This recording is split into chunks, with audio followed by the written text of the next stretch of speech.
안녕하세요. 한올심리상담센터입니다. 지난 시간에는 ADHD 치료를 위한 약물의 역할과 효과를 알아보았습니다. 약물 치료는 ADHD 치료의 일부분에 불과하며 성공적인 치료를 위해서는 심리적, 사회적 지원이 병행되어야 한다는 것이 중요했습니다. 이번 시간에는 좀 더 자세하게 파고들어 약물 모니터링과 효과적인 치료 전략에 대해 알아보겠습니다.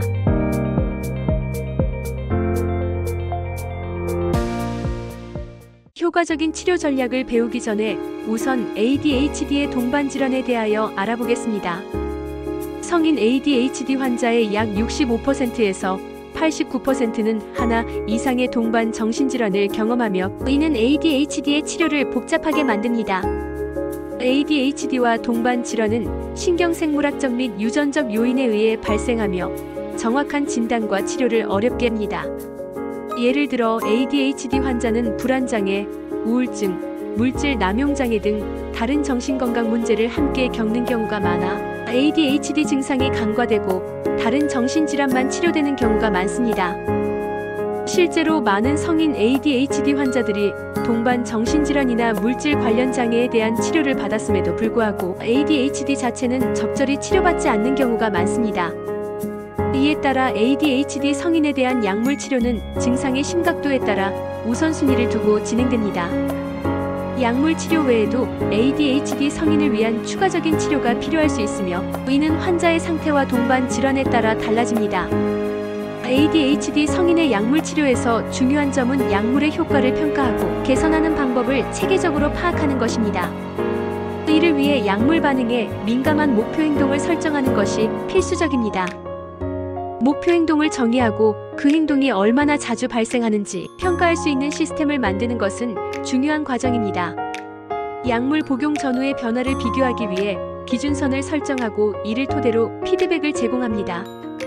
이러한 과정을 통해 약물 치료의 효과를 극대화하고 부부 간 상호작용 등 중요한 관계적인 요소까지 개선할 수 있습니다. ADHD 성인이 약물 복용을 시작하면 그들의 반응은 일반적으로 전반적인 인상으로 나타날 수 있습니다.